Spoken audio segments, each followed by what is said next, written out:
So we might have at least mentioned this before, but square roots are always positive. So you see square root of 4, type in your calculator, you're going to get the answer, which is positive 2. We don't really consider square roots to ever have anything other than a positive answer.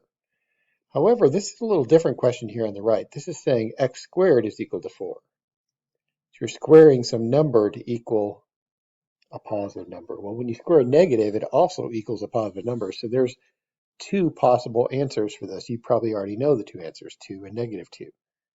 So when it's in this form, what we do to both sides, if you show your work, you're taking the square root of both sides. When you take the square root of both sides, make sure you put plus or minus on one side. You have to remember to do that. So this would be x, because x squared, it undoes the x squared. It gives you just x when you take the second root or square root of a perfect square. So x equals plus or minus 2. So that's really two different answers. So that represents x is 2 and x is negative 2. It's fine to write it just like that. So I didn't mention this, but whenever the root is even, this is how you do it. You put the plus or minus. So when it's even, so when this root is even, so that's like a 2 there. So when it's an even root, when it's even, then you put plus or minus every single time. When you take the second root or fourth root or sixth root of each side, any even root of both sides, you do that.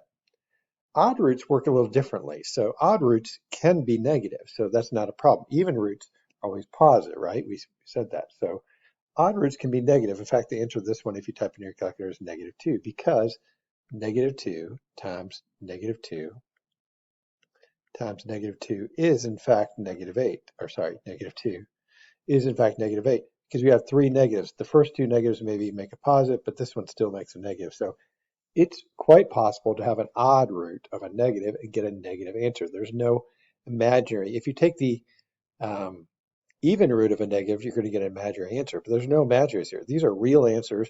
They can be positive or negative depending on what you're taking the cube root or fifth root or seventh root of, any odd root. So when you take the cube root of both sides, very similar here, take the cube root of both sides, I don't have to worry about plus or minus because this one's negative. I know I'm going to get a negative here. So I don't have to worry about plus or minus. There's not going to be two different possibilities here whenever it's an odd root. So the formal property, if you want to write it down in your notes, is this. The nth root of b to the n is b. If n is odd, the nth root of b to the n is positive, or the absolute value of b. That's a way of saying this is positive if n is even. The square roots are always even. So if you had something like the fourth root of, I'll just say negative 2 to the fourth, the answer is 2. It's got to be positive, right? Even though the fourth root, if you think about order of operations, what you would do in this problem, you would actually multiply that out. You get 16. Negative 2 times negative 2 times negative 2 times negative 2. Fourth root of 16 is positive 2. So if you do order of operations, you'll see that that actually works, but that's always true. The absolute value for even roots is always positive there. Okay, so typically when you're solving a problem like this, if you don't happen to know the fourth root of 16, I wouldn't really expect you to know that. Then I would get out, just kind of start doing a factor tree. So 2 times 8, 2 times 4, 2 times 2. The numbers at the end of the factor tree are all prime here. So this is equal to, if you want to write it differently, the fourth root of 2 to the fourth. This is a much easier problem to solve. Fourth root of 2 to the fourth, it's an even root, so I know it's positive, and it's just going to be 2, because you're undoing what's the opposite of putting something in the fourth power? You're putting it to the fourth root. So you're looking for 4 things the same. You have 4 things the same, so it's just 2. I say you could use factor in your calculator. What I mean by that is this. So if you got your calculator out, you can do a prime. I will allow you to do prime factorization of a number. No problem here. So if you want to do a factor, to get there, menu, number factor, and factor 16, it will give you the prime factorization, which is 2 to the fourth. So it just saves you the time of doing the factor tree there. So that's not a problem for me. So this one, you could think about it in two separate or a couple different separate things here. So I'm going to write this differently. I'm going to say that's the fourth root. I'm going to break this up into x to the fourth times. I'm just going to break this up. And I see a group of two. I'm looking for four of anything, right? Because I've got fourth root. So I see two groups of four. So I'm going to break that up into this way.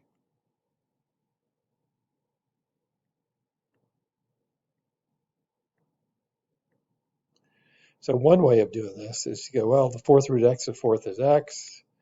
Fourth root of y is y. Fourth root of y to the fourth is y. So we get x times y squared would be our answer there.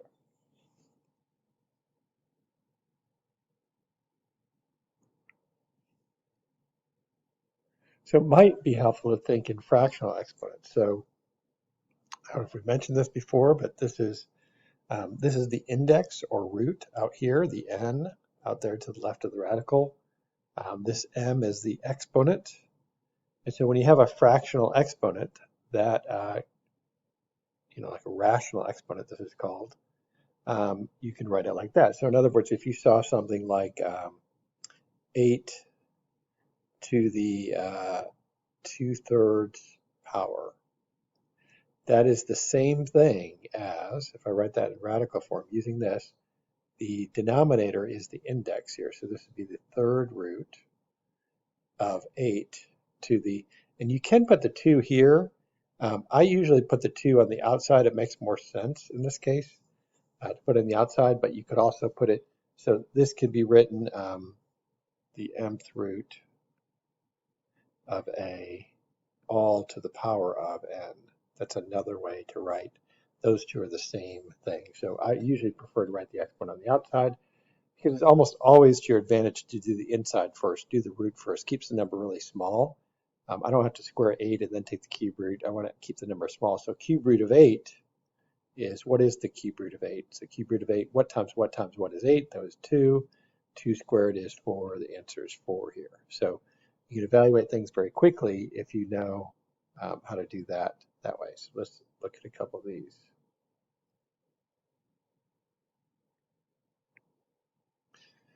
Okay, so let's rewrite these at least in the other form. And maybe it'd be easier to solve them that way potentially. So I'm going to rewrite this in fractional exponent form or rational exponent form. So this is 6 divided by 3, which is 5 squared, which is 25. Makes it easier, doesn't it? Third root of fifth is 6. The other way of doing that, by the way, is to actually break it up, right? You could do third root of 5 to the third times cube root of 5 to the third. Cube root of 5 to the third is 5. 5 times 5 is 25. There's different ways of thinking about this problem, but it might be easier to think about it in rational exponent form. Let's try it on this one. So in rational exponent form, this would be 3 to the power of 20 over 4. 3 to the fifth. I'm not going to bother to do 3 to the fifth. I know 3 to the third is 27. 3 to the fourth is 81.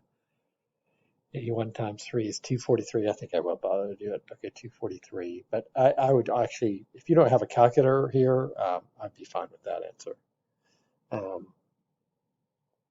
And so then you could break that up into 5 groups of 4. So fourth root of 3 to the fourth times fourth root of 3 to the fourth times etc. times 5 times. And so it'd be 3 times 3 times 3 times 3 times 3.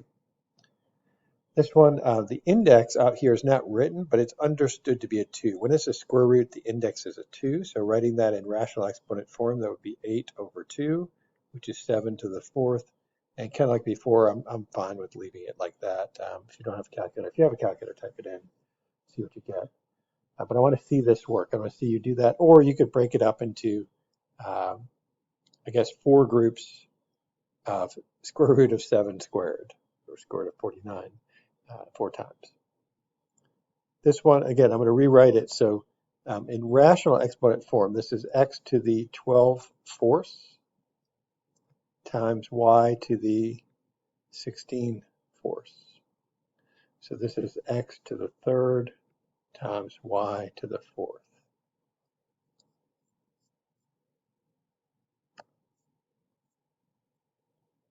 Pay really close attention to the roots. So anytime you have, like this is third root, I'm looking for 3 of anything. The first thing I might consider doing is doing the prime factorization of each one of those numbers. So you can type out the word factor, or again, grab it, menu to factor. Factor 27, just going to do positive 27. And then factor 216, is 2 cubed times 3 cubed. So I'm going to write it in its prime factored form here. So this is, first of all, I'm going to rewrite this as a fraction. So this is cube root of, let's see, this one said 27 is 3 to the third, but technically this is still negative 3 to the third because of the negative there. And now this is cube root of 2 to the third times cube root of 3 to the third, because I'm just breaking that up into 2 different groups so you can see the answer is a little easier. The cube root of negative 3 to the third, it's fine for a cube root to be negative, so that's just fine as negative 3. In fact, I knew the answer was going to be negative as soon as you saw the problem. Cube root of negative is always going to be negative. Cube root of 2 to the third is 2. Cube root of 3 to the third is 3. So that you get negative 3 over 6, which is, or you cancel out the 3's, and you get negative 1/2. Simplified form. Same thing here. Let's do prime factorization of this. So let's go menu, number, factor of 81, in case you don't know that one, factor 256. Okay, so I'm going to write those in their prime factored form in the numerator and denominator. So this would be fourth root. This is fourth root. Pay attention to what the root is. I'm looking for 4 of something. Of 3 to the 4th in the numerator, and fourth root of 2 to the 8th. I'm going to write it this way this time. So 2 to the 8th. And see, I'll show you just another way of doing that. The numerator is obviously 3. The fourth root of 3 to the 4th is 3. I'm going to write it as a fractional exponent. So 2 to the what power? This would be 8/4, which is 3 over 2 squared, which is 3/4. So you can do it, get there different ways, kind of solve it different ways. Oh, this is kind of a weird one with a decimal point. I think there's a couple of homework problems like that, so I wanted you to see one like that. So let's just factor 81. Well, we just did, whoops. We just did factor, if you look at your calculator, you factor 81 as 3 to the 4th, but this is 0.81, so let's see, let's try something here. So is that the same thing as 0.3 to the 4th? Not quite. But 3 to the 4th is that. So we could think of that as, but that is that 0.9 squared?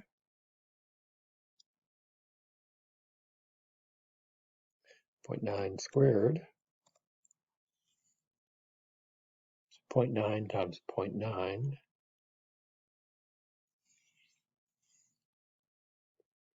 is that. Since we're only looking for a square root, we know the square root of 81 is 9. I mean, you knew that one before I did anything in the calculator. So the square root of 0.81 is 0.9. So, and it's going to be positive. So 0.9 times x to the what fractional power here. So again, this is the second root or square root. So this would be 6 over 2 power. So this is 0.9 or 0.9 times x to the third. This one, let's do the prime factorization of 32. So factor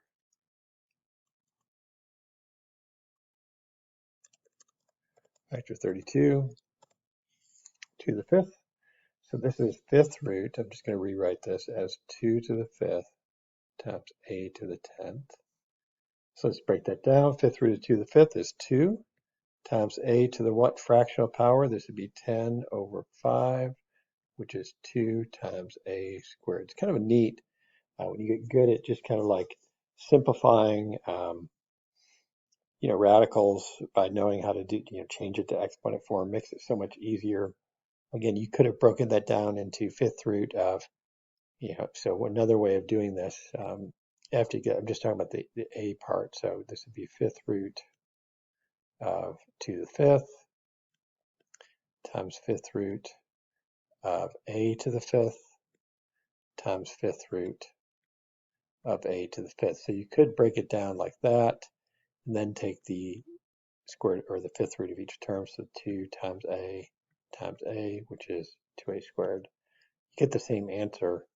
I did it that way. I think it's a little easier when you use the fractional exponents. The rational exponents are a great way to go there. Okay, I think that's your lesson for today.